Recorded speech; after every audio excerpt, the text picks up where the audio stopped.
Welcome to our YouTube channel success Vishwabodh में आपका स्वागत है। तो दोस्तों हम एक आज लड़का का इंटरव्यू लेने जा रहे हैं। वो सेल्फ क्वालिफाई करके सेल्फ ज्वाइन किया है। तो दोस्तों वो लड़का कितना मेहनत किया था, कहाँ से पढ़ा था, मेरे यूट्यूब चैनल से उसको क्या फ़ायदा मिला, मेरे यूट्यूब चैनल देखने से उनको क्या फ़ायदा मिला, तो दोस्तों ये सब हम वीडियो में बताएंगे। और आगे वाली सेल्फ जो है उसका एक एग्ज़ाम है, उसको तैयारी करने में उसमें आगे जो एग्ज़ाम देंगे लड़के उनको क्या क्या पढ़ना चाहिए, कैसे मेहनत करना चाहिए, कहाँ से क्वेश्चन आएगा, ये सब उनके मुंह से हम सुनेंगे और वो खुद बताएंगे। तो मेरे यूट्यूब चैनल में आपका स्वागत है। थैंक यू भैया। तो मेरे यूट्यूब चैनल में आपका स्वागत है और इस सफलता के लिए आपको बहुत सारी शुभकामनाएं। चलिए सीट पर विराजमान हो जाइए और अपनी सफलता हमारे दर्शकों, हमारे स्टूडेंट की को बताइए। तो चलिए अपना पहले परिचय बताइए। सर सबसे पहले आपको नमन से मैं धन्यवाद करना चाहता हूँ। आपको बदौलत में बहुत कुछ सीखा, अभी मैं बताऊंगा। और जितने भी सर के व्यूअर्स हैं सभी ने फॉलो कीजिए, बहुत अच्छे सर हैं। इनके मार्गदर्शन से मैं बहुत सारी चीज़ें हासिल की है। आज तक मेरा जॉब यहाँ लगा है तो इनका भी बहुत बड़ा महत्वपूर्ण भूमिका इसने निभाया है।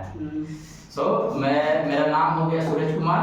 मैं झारखंड रांची का रहने वाला हूँ और मेरे पापा का नाम ललन साहब है और मेरा उम्र अभी 20 साल है और मैं अभी SAIL Steel Authority of India Limited में जॉब कर रहा हूँ। कौन से यूनिट में जॉब कर रहा है? मैं किस यूनिट में आप ज्वाइन किए हैं? सेल का मैं बीएसपी यूनिट में ज्वाइन किया हूँ, जिसका फुल फॉर्म होता है भिलाई स्टील प्लांट। और मेरा जो पोस्ट है वो एसीटी है, इंस्ट्रूमेंटेशन। और पहले आप अपना जो शुरू का जो शिक्षा है 10th से बताइए कि कहाँ से? मेरा 10th पास हुआ है मारवाड़ी +2 हाई स्कूल रांची और वहाँ से मैंने 2017 में पास किया। उसके बाद मैंने 2017 में फॉर्म फिलअप किया था आईटीआई के लिए, तो आईटीआई नहीं हुआ। उस समय कुछ आ गया था दिक्कत, हाँ कुछ और भी प्रॉब्लम था। तो मैंने 18 को एडमिशन किया 2018 में और 20 में पास आउट होने वाला था। वैसे लॉकडाउन आ गया था तो बहुत सारा दिक्कत आ गया था सर। तो फिर 2022 में पास आउट हुआ। उसके बाद मेरे को कुछ पता नहीं चल रहा था क्या करे क्या नहीं। एक बार आपका वीडियो में देखा, उसमें सब चीज़ आईटीआई के बारे में रिलेटेड चीज़ बता रहे थे, तो उसमें मैं ढूंढ रहा था कि आईटीआई के बाद क्या करूं। तो आपका यूट्यूब से मुझे पता चला कि सीआईटीएस कर लेना चाहिए, यहाँ ये बेनिफिट है। तो सीआईटीएस मेरे चैनल से आपको सीआईटीएस के बारे में पता चला? जी सर, जी। तो आपने क्या किया उसके लिए? तो उसके लिए मैंने एंट्रेंस, आप ही बताया कि उसके लिए एंट्रेंस एग्जाम देना पड़ता है। मैंने फॉर्म फिलअप किया, फिर उसका एंट्रेंस एग्जाम दिया, पास किया। मुझे एनएसटीआई मुंबई अलॉट हुआ। फिर मैंने वहाँ 2022 से 23 का सेशन था मेरा, मैंने सीआईटी एनएसटीआई मुंबई से कंप्लीट किया। तो जो बीएसपी सेल का जो फॉर्म आया था वो कहाँ से पता चला? ये सर आप ही का चैनल से पता चला। आपका चैनल से पता चला, वो 2022 में ही आया था, नवंबर महीना में आप बताए थे। तो उस समय मैं फॉर्म फिलअप कर दिया था। तो फॉर्म फिलअप किया, फिर उसके बारे में आप बताएं कि क्या क्या सिलेबस है इसका, कैसे कैसे पढ़ना है। तो उसमें आपने बताया 60 क्वेश्चन आपका टेक्निकल रहेगा, 40 नॉन टेक्निकल रहेगा। तो मैंने आपके दिया हुआ क्वेश्चन को पहले मैंने पढ़ा। मैंने तो इंस्ट्रूमेंट मैकेनिक का क्वेश्चन कहाँ मिलेगा पता नहीं था। वो आपसे पता चला कि वो नीवी मॉक टेस्ट से में जाइए और वहाँ पर आपका इंस्ट्रूमेंट मैकेनिक क्वेश्चन डाउनलोड कीजिए। तो वहाँ से मैंने वो सब क्वेश्चन को पढ़ा किया और आपका नॉन टेक्निकल भी कुछ आप मदद किए।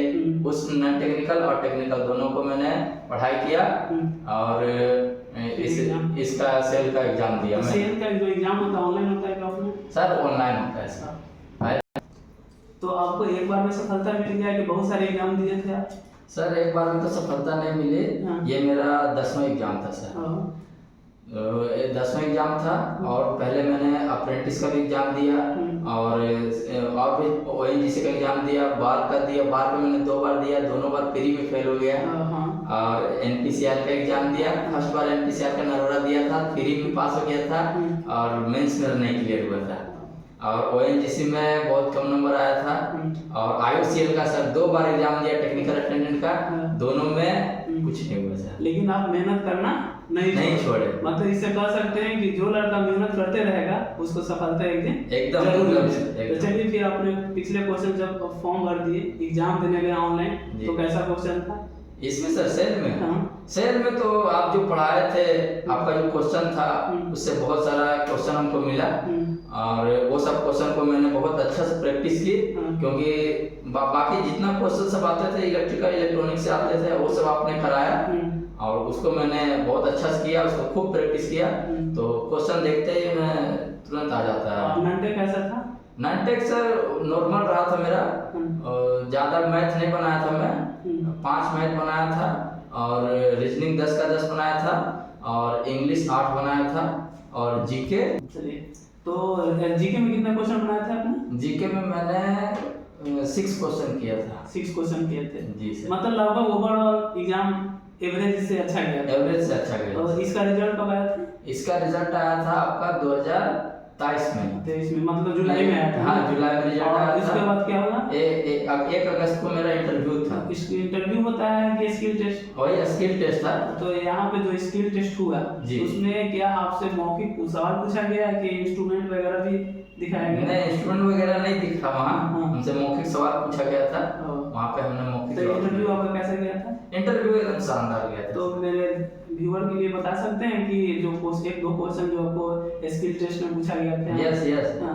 जैसे मेरा ट्रेड से पूछा गया था, हमने बताया था कि हमें टेम्परेचर, प्रेशर, फ्लो, लेवल, ये सब के जो मेजरमेंट करने के इंस्ट्रूमेंट है वो सब के नाम बताओ, तो मैंने बताया था टेम्परेचर के लिए थर्मोकपल, आरटीडी, प्रेशर के लिए बैरोमीटर, मैनोमीटर, बहुत से बताया था। और उसने पूछा कि आरटीडी क्यों यूज करते हैं थर्मोकपल? जो आपका ट्रेड था उसी से क्वेश्चन पूछा गया। जी। उसके बाद जो स्किल टेस्ट हो गया उसके बाद रिजल्ट कब आया था? रिजल्ट आ गया था अक्टूबर में। अक्टूबर में आ गया था? हाँ, अक्टूबर नवंबर में शायद आया था। चलिए, तो आपका जो रिजल्ट आया जी सर, सितंबर से अक्टूबर में रिजल्ट आया जी, उसके बाद आपका सिलेक्शन हो गया जी। उसके बाद क्या हुआ? उसके बाद सिलेक्शन हो गया, उसके बाद घर में आया, कॉल लेटर आया। कॉल लेटर में क्या था? फॉर्म वगैरह भी था? जी, उसमें बहुत सारा कैरेक्टर सर्टिफिकेट था, बनवाना था। हाँ, तो मैं एक दर्शक से बताइए कि जो अभी बोकारो का रिजल्ट है जी, उसमें भी कैरेक्टर का बनवाना है जी, उन लोगों को भी तो बनवाना होगा। यस। कहाँ से बनवाना होगा? देखिए, कैरेक्टर रहता है 2 सर। हाँ। उसमें दोनों अलग अलग गेजेटेड ऑफिसर से बनवाना पड़ता है। मैंने एक बनवाया था 10वीं क्लास वाले प्रिंसिपल से, हेडमास्टर से नहीं चलेगा, प्रिंसिपल से। एक चीज और बताना चाह रहे हैं कि यहाँ पे जो सेल है, सेल में जब मैट्रिक अब कैरेक्टर सर्टिफिकेट बनाते हैं तो बहुत सारे लोग हेडमास्टर से बना लेते हैं, जो हेडमास्टर गजेटेड ऑफिसर में सेल में नहीं माना जाता। तो हमारे स्टूडेंट लोग से निवेदन है कि जब भी बनाए तो कॉलेज के प्रिंसिपल से बनाए। प्रभारी से, प्रिंसिपल प्रभारी होता है उससे भी नहीं बना, सिर्फ प्रिंसिपल से बनवाना है। नहीं तो कोई मेडिकल हॉस्पिटल है वहाँ के जो एमबीबीएस डॉक्टर है गवर्नमेंट का, वहाँ से बनवा ले, या ब्लॉक में बीडीओ सीओ हो गया, या उसमें जो लिखा होगा आपका कैरेक्टर सर्टिफिकेट में सेल के द्वारा वहाँ से बनाए। और एक और बता रहे कि कैरेक्टर जब भी बनाए तो 1 साल का बनाए, 1 साल से कम का कैरेक्टर नहीं। वहाँ पे लिखा रहता है कि आप कितने दिनों से जानते हैं, तो मिनिमम 1 साल का बनाना है। तो आपने 1 साल का बनाया था? Yes sir. तो मेडिकल हुआ यहाँ पे? यस। मेडिकल में क्या क्या हुआ मेरे व्यूअर को थोड़ा डिटेल्स में बताइए। Yes sir. मेडिकल में सबसे पहले हमें ब्लड लिया गया था, फिर यूरिन लिया गया था, और उसमें हमने ब्लड टेस्ट किया, यूरिन टेस्ट किया, उसके बाद हमारे इधर ईसीजी हुआ, उसके बाद एक्सरे हुआ, उसके बाद अल्ट्रासाउंड हुआ, और बाकी टेस्टिकल भी चेक करते हैं। टेस्टिकल मतलब जो हाइड्रोसिल है, हाइड्रोसिल है या नहीं है वो भी चेक करते हैं। और दौड़ा के भी दिखाते हैं? हाँ, थोड़ा अच्छा बोलते हैं, चल के दिखाओ। एक रूम में थोड़ा सा लगो, हाँ, एक रूम रहता है नहीं बड़ा, अब बोलते चल के दिखाओ आगे पीछे। तो उसके बाद क्या हो गया? मेडिकल पास हो गया? उसके बाद मेडिकल पास हो गया। मेडिकल पास के कितने दिन बाद ज्वाइन करा लिया गया? मेडिकल पास हुआ तो कुछ फेस्टिवल आ गया था जिसके कारण 10 दिन हमें लगे।